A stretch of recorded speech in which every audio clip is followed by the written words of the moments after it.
Hoş geldiniz. Hi everybody. Hope you're enjoying your time. It's just right after lunch break, so I think we have more panelists than audience, but I think it's gonna be more crowded in the upcoming minutes. So the first panel right after lunch is today we are gonna speak about global legal perspectives in the age of decentralization.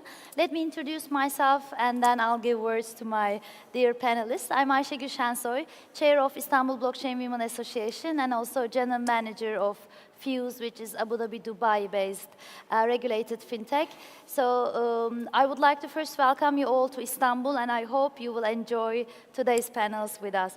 So when they offered me to moderate global law panel, because it's a little bit frightening for everybody who is not from law. I thought that we need to do it a little bit fun, right? Not just law. That's what I think they've also picked you. Like, I'm sure that our audience will enjoy. So the first laws were written in 4,000 years ago.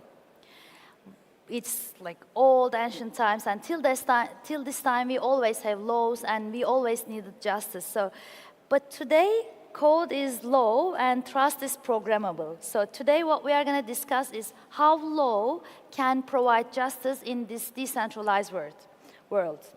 I'm going to start with Mr. Burçak, my dearest friend. It's always great to be on the same scene with you. So as you know, we are in the countdown process as crypto asset service providers in Turkey. We have a couple days left to submit our applications for SPK. Can you give us the landscape and your thoughts about the Turkish system right now and how is it going with all the ecosystem with new regulation? Thank you very much, Ayşegül. The pleasure is all mine, by the way. Yeah, sometimes you don't even have to joke about law because sometimes law itself can be a joke itself. Especially recently we have been experiencing this. We're not too far away from here. With respect to especially decentralization, we have to, it's a new concept to the law actually. Because since the Howey test, the Howey decision in the United States, one of the aspects of licensing has always been an existence of an enterprise. So decentralization removes one of the four main pillars of licensing requirements, which is enterprise. How does it remove that? I'm not saying any company, I'm not saying any corporation, I'm not saying any association with a board or managing body. I'm talking about an enterprise. It doesn't have to be official, it doesn't have to be registered. As long as there's somebody launching the project, and as long as there is a group of people taking the decisions, then the law considers there's an enterprise with a governing body. This centralization removes this aspect and takes the entire project out of the realm of licensing. This is very important. That's why, especially in blockchain technology, since the nodes can be very numerous, and since the decisions can be taken with the peers who are all members to that blockchain or nodes in that blockchain, it is relatively easier to achieve decentralization. But unfortunately, in real life, although you may want to call it decentralized, always the decision-taking majority, the decision majority, or the quorum, let's say it, always belongs to a group of people. Either the launchers, organizer, or some other people who later gained it in that way or this way. That's why currently, although the projects may want to call themselves as decentralized, inclusive, diversified, so on and so forth, the regulator needed to check if there is really a sincere, a genuine component of decentralization. This is the most important part. And this is what the law should regulate. And once the regulator or the system can prove that it is decentralized, I believe it can reap all the benefits of decentralization, and the most being the lack of being regulated. Yeah, totally agree with you. Just in addition to that, I believe that our regulators did a good job with the limited, human resources, and they are regulating a huge market, which is Turkey, one of the most mature market in the crypto industry. And it's always not easy to do something in proper, and you cannot make everybody happy. Unfortunately, we couldn't even begin to discuss decentralization from a regulatory point of view in Turkey. I hope we will start doing that soon. Inshallah, we'll see. Okay, I'll jump to Marina. Marina, also I forgot to tell, Mr. Burçak is the co-founder of Ünsal Law Office. And Marina, could you please introduce yourself first? And my question for you to be, as you know, Turkey is one of the most attractive and active and passionate gaming communities. And you are also in Gunzilla games. From your global point, how do you envision the intersection of gaming and law evolving in the Web3 industry? Hello everyone, my name is Marina. I'm the CEO of Gunzilla Games. We're a game development company. You're absolutely right. Turkey has a massive game community. Depends on which statistic you will look. It's like from 40 to 47 million players, which is just crazy to think about. Even our game already has 40,000 registered users from Turkey. So yeah, I mean, for Turkey, I guess it's very important to have the access to Web3, because the adoption of Web3 products have been already here a long time ago, right? So realistically speaking, Turkey, by the adoption of population, not by the regulation, one of the leaders in the world, right? People using crypto in the daily transactions and stuff like that. So it has to be regulated somehow. If we're talking about Web3 gaming, it's getting even more complicated, right? So Web3 gaming, right, as it was in like early beginning in 2016, 17, it was more about like play to earn mechanics, and it was quite simple games.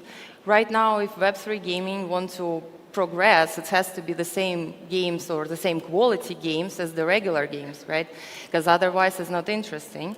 And what decentralization can bring to the game product, so like let's take the Web2 games like PUBG, for example, right? They are generating multi-million from their cosmetics and skins, but in the same time, players paying for that, like you don't have any guarantees of the secure storage of that, like what if the game will collapse. Decentralization has multiple storages, right? So you can guarantee that you will own your asset. Plus, the games right now, like if we're talking about Web2 games, it's more about like you are paying for something and then you're playing with that. Web3 gaming first time introduced when it is a combination, so it's a hybrid model, right? You have to have skills, you have to have creativity, and you have to play the game. So it's not about buying an assets and like doing something with that. It's about progressive as the community overall. Yeah, perfectly right. We have seen many Web3 gaming projects before when there was crypto festivals. Nowadays, I think everybody is busy to comply with the regulations, so we don't see that much. But I think the proper ones will stay for sure, and I think Turkey will be remaining its position on this gaming industry. Shehram, please introduce yourself first, and then I would like to ask you, you are from Trust Wallet, which is I'm sorry, you are from Trust Wallet, and it's very popular in Turkey also. So where users hold their own keys, what legal responsibilities begin and end as soon as they use Trust Wallet or alike projects? Thank you. So my name is Shehram. I'm from Trust Wallet. I'm the general counsel at Trust Wallet. We're a self-custodial wallet, for anyone that doesn't know. So your question was, sorry, could you repeat the question? People are holding their own keys, and where these legal responsibilities, as soon as I hold my own key, what are the legal role, just starting from there, or ends? Right. Yeah, I mean, that's an interesting question, because I think what it touches upon is censorship and duties of censorship. So the analogy would be if you take, for example, Apple's App Store or Google, just as a search engine. or Facebook or X. In some instances, you're talking about freedom of expression, and to what extent would these platforms have a responsibility to censor that? In other instances, it's a freedom of transaction, freedom of action, and I'd say, Web2 organizations are walking a fine line between managing safety versus enabling users to do whatever they want. And I think Web3 is in the exact same position there. So yes, there's a question of legal responsibility. At what point is it Trust Wallets or any entity's responsibility to step in and say, we know this is a fraudulent or a bad actor? But then that's not where crypto, I think, the philosophical underpinnings of crypto, there's some tension there, because the idea is, to borrow a term from English law, caveat emptor, you need to make yourself comfortable with what you're buying. You need to make yourself comfortable with what you're doing, and then you have the freedom to do whatever you want. So I think that's kind of how I would look at it as well. It's walking a line between legal responsibility, but not suffocating the industry, and respecting the autonomy of the individual to do what they want.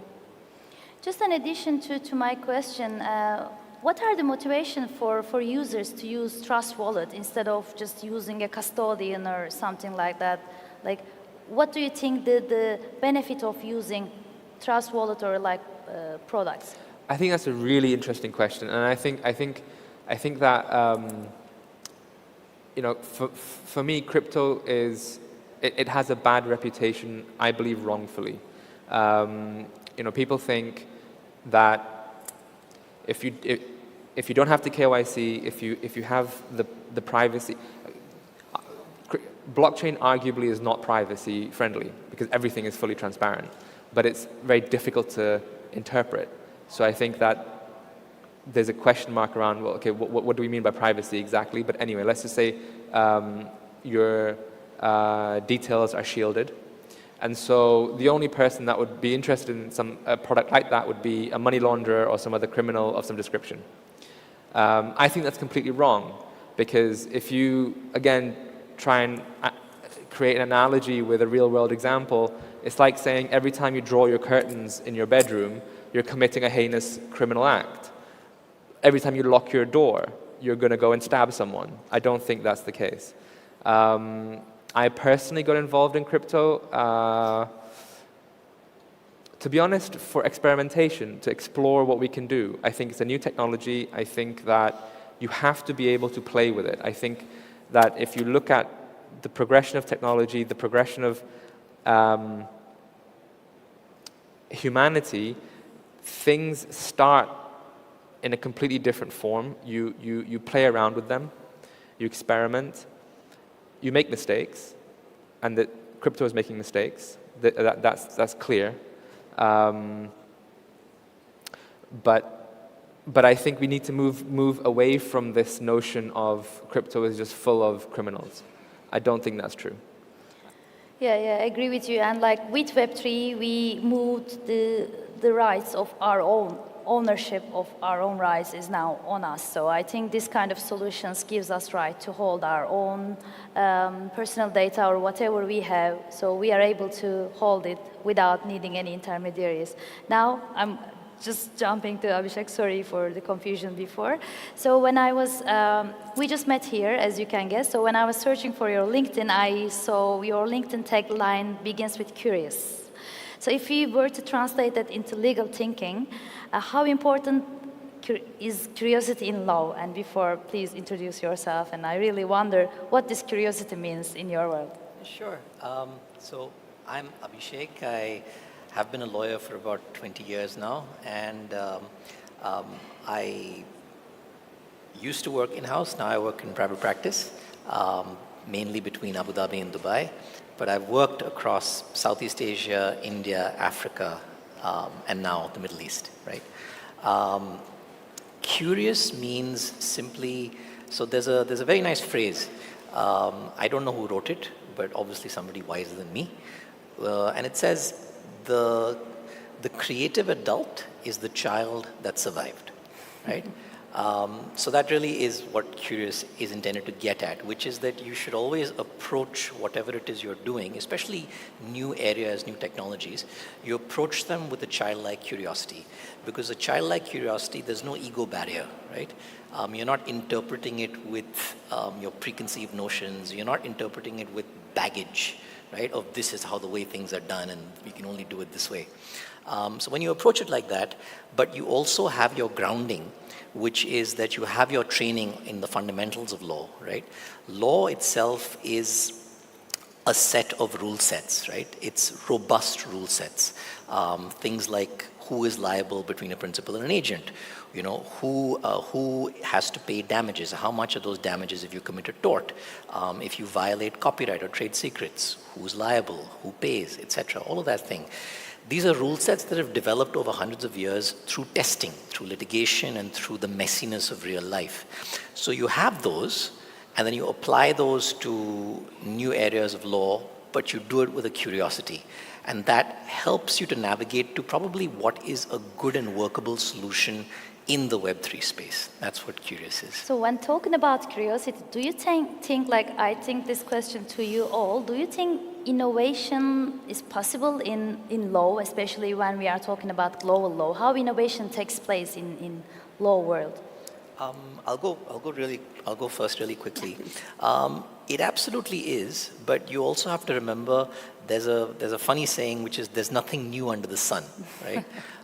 So the point is, as long as there are humans in the loop, right? It's always humans interacting with the technology. Yes, AI is doing what it's doing, but you still have humans in the loop. And there are certain things for which you should preserve human participation, right? Where you need judgment, where you need nuance, where you need to actually examine the messiness of facts, right?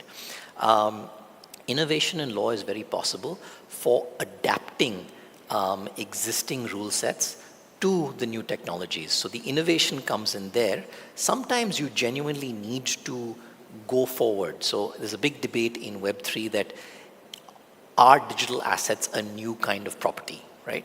And the reality is that not really, because they're just bearer assets, right? The wallet that holds Bitcoin controls and owns that wallet, right?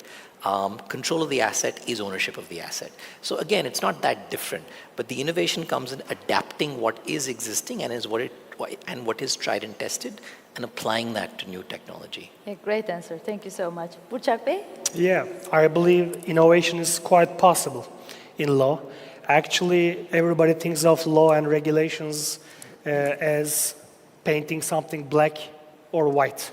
Something is either prohibited or allowed.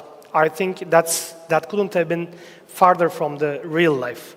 What we are doing actually is trying to paint a picture with the shades of many grays.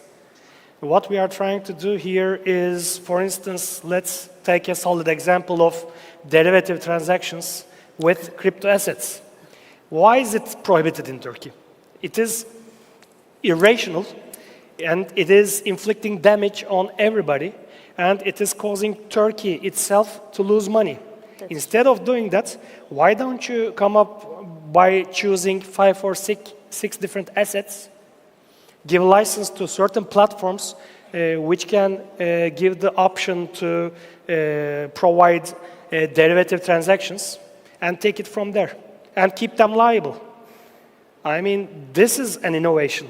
This kind of setting exceptions is an innovative mind. We can come up with many other examples. For instance, how can Securities and Exchange Commission issue some no-action decisions to game tokens, saying that founders can take out game tokens up to 20% and turn it into fiat money, and this is okay. But the players have to remain in the game and make the purchases in the game. As long as this is fine, I will let the founders take out some of them and compensate their efforts, investments, costs, so on and so forth. And this is innovation. But Elsewhere, if you take it out and take it on an exchange, or if you simply make investment with it, according to them, everything is an investment contract and everything is a capital market instrument. This is an unfortunate way of thinking. Definitely. I Always- believe, yeah, because of being able to set up with reasonable exceptions, I think innovation is quite possible in law. It's great to see people in law with entrepreneur soul, so it's a great answer. Thank you so much. Marina? I mean, blockchain already changed the law forever when Ethereum launched the smart contracts. Before, law was just written, but it couldn't be enforced, right? What the smart contracts brought, it can be enforced simultaneously, right? Which is like before was like court decision, or you have to use other mechanism. What I think about, like when we're talking about the technology, the blockchain technology is so different from what was before, that I think that the governments should develop something similar to like space law, like just as a separate one, if we're talking about decentralization. Because we're already regulating, as my colleague mentioned, everything what is centralized, right? So where is the humans, where is the entering and exit point? This is all already regulated. But the centralized system can be also harmfully used, right?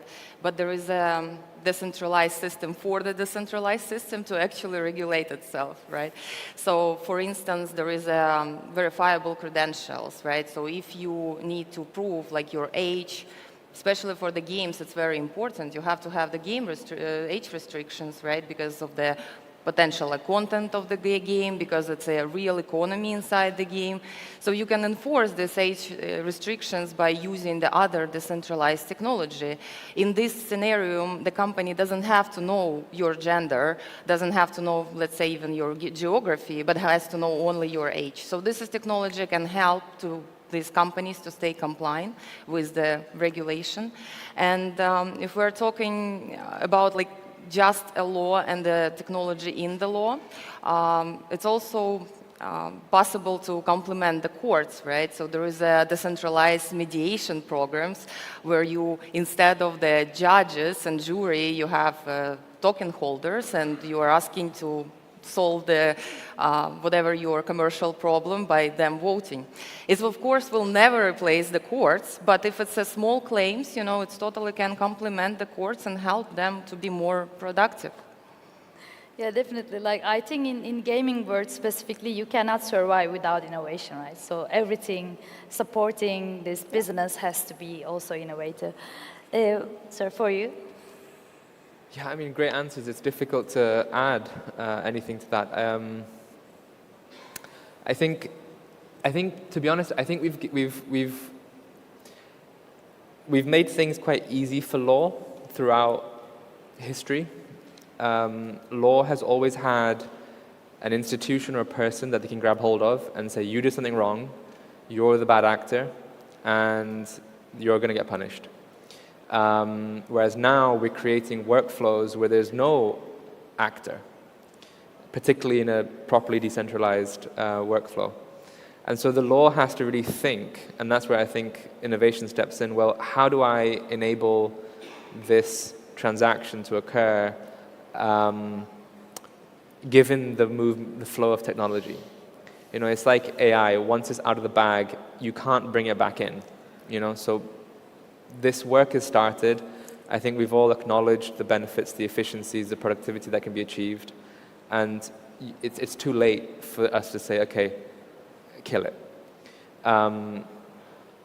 What I think is fascinating, though, is that lawmakers, regulators, law fixated on crypto so quickly. I think it's because the mistake that we made as a sector was we just borrowed terminology from finance, and so alarm bells started going off with regulators. You know, I think lawmakers will probably wake up in a few years and realize they made a mistake by not thinking about social media and the impact that has on children. AI, at the minute, everyone's focusing on this kind of doomsday scenario of AGI, but no one's thinking about, or rather, not many people are thinking about the impact that AI has on your ability to learn and think. So yeah, so I think that's all I could add really to the comprehensive remarks that have already been made. Yeah, thank you so much for great answers. Let me just continue with you with Trust Wallet. Actually, in Turkey, you have a very good user base. Like so many people are using your solution. How do you see the market? Do you have any plans for Turkey and specifically this region? Like, what are your plans? Because now we are in the regulatory landscape, so things are not like as before. Yeah, I mean, so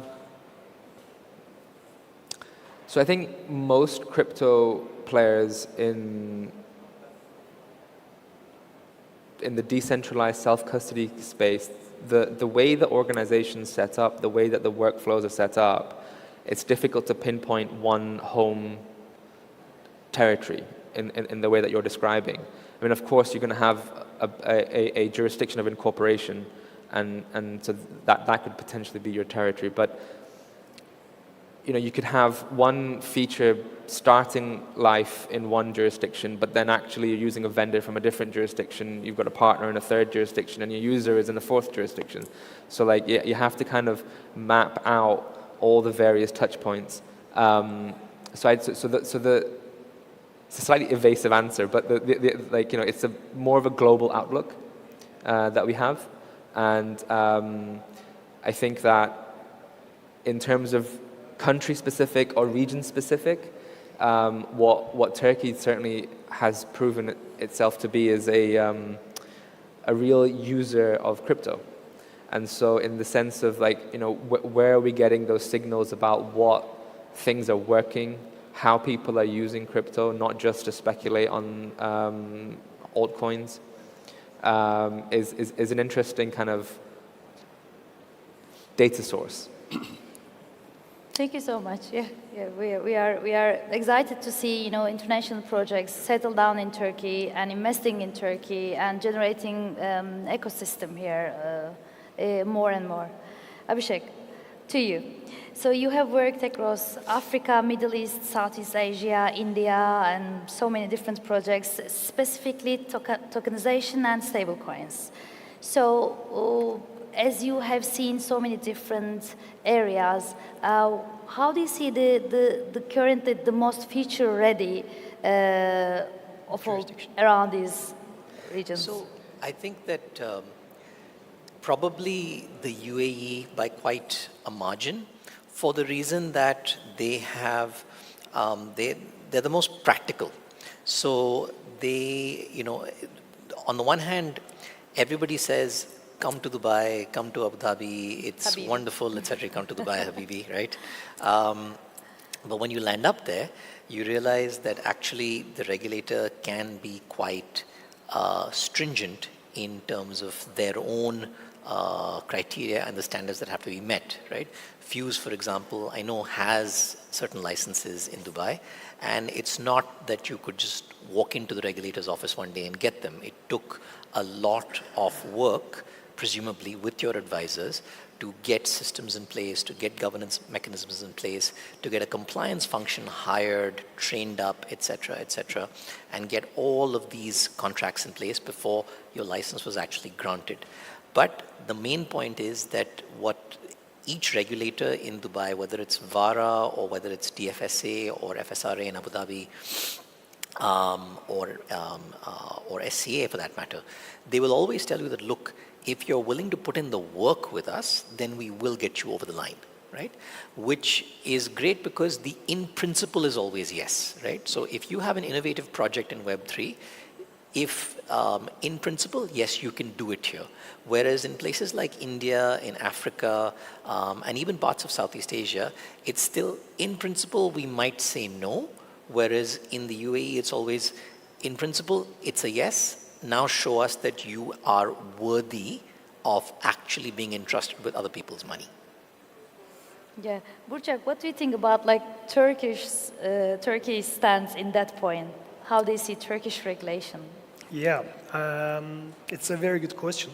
Actually, Turkey did the right thing to wait a little bit longer than expected before it started regulating this field.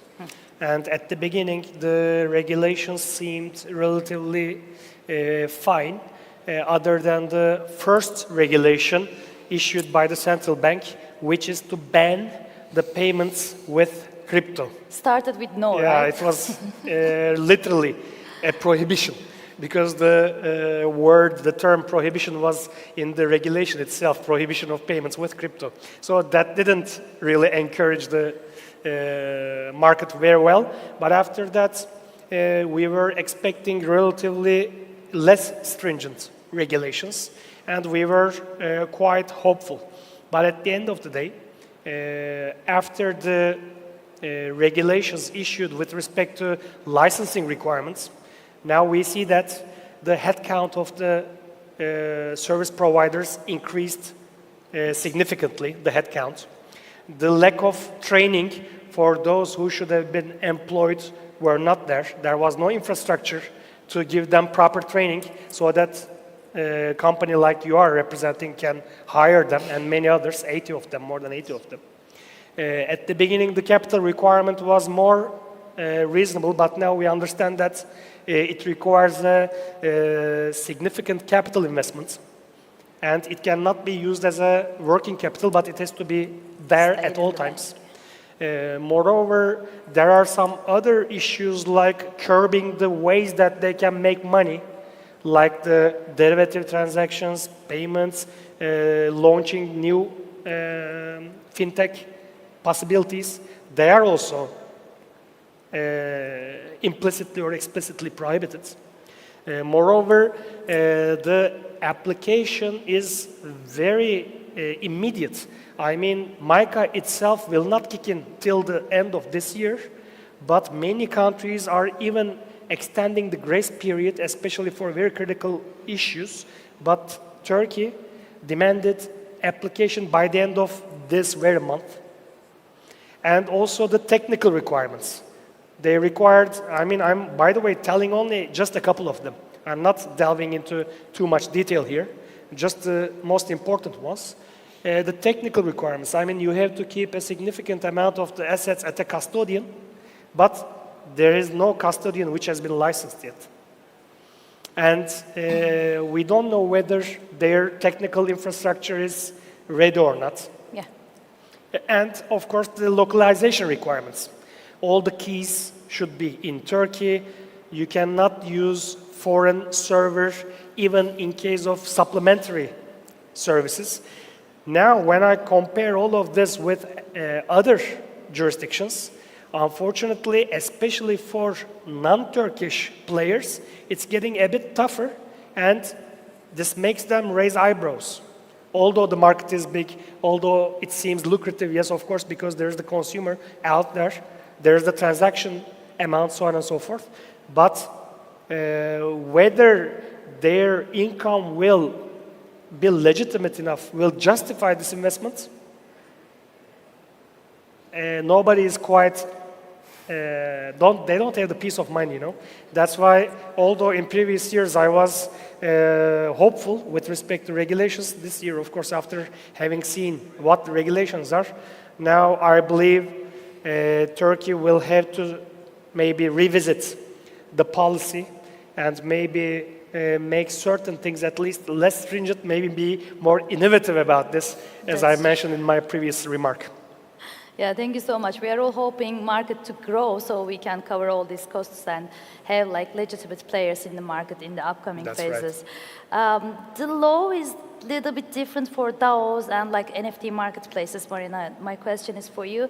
With DAOs, NFTs, and player-owned economies, which are still living in legal gray zones, do you think are these uncertainties a legal liability or a creative opportunity? I will give the lawyer answer. It can be both. It highly depends what, how you are running your business, right? Because the regulation is also important if we're talking about the centralized places and even like NFT marketplaces. NFT, if we're talking about the game NFTs, so this is very clear, but also depends how the game, this potential game, can use this NFT. If you can stake them, for example, it is already potential security law, right? Because you are getting earnings on your collateral asset.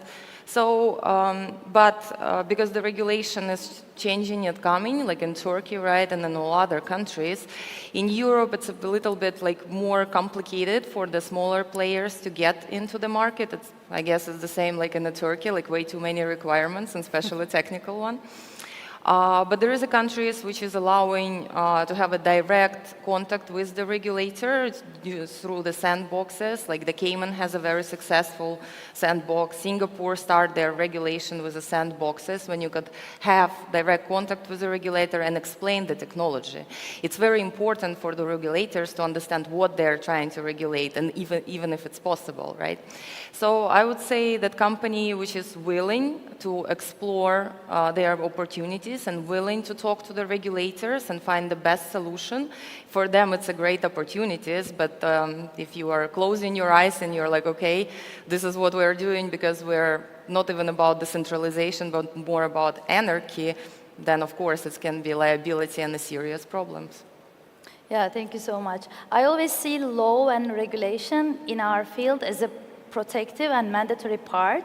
It was not like that before, like 5-6 years ago. We were not talking about law or regulators, but we were also not talking about mass adoption. When mass adoption is on the table, now I think the law arm is something that we cannot deny from now on. So if I can kindly have your closing remarks and close the session. Closing remarks. I think that we've come a long way as a sector. We've built bridges with lawmakers and regulators. I think we need to continue doing that. I think we have to be respectful of what the law is trying to achieve and not antagonistic towards it. I think ultimately what the law is trying to do, the spirit of the law is, we will all agree with that. In that, you know, it has its purpose. I guess that would be my closing remark. Thank you so much. Marina? I would say that we have to, as lawyers, right, and as legal professions, to work with the regulators in our countries, help them with the regulation, because as we see the countries, and I'm also very happy that Turkey took the time to understand how they want to regulate, because we saw what happened, for example, to the virtual asset service provider license, prior MiCA in Europe, when like companies already had not enough time to comply themselves, right? So it's very important to keep open dialogue, educate the regulator, educate the population, and try to come up together with the perfect solution for decentralized system as well, including. Totally agree with you. Burçak Bey? Yeah, technology has already set in motion certain wheels that cannot be taken back anymore.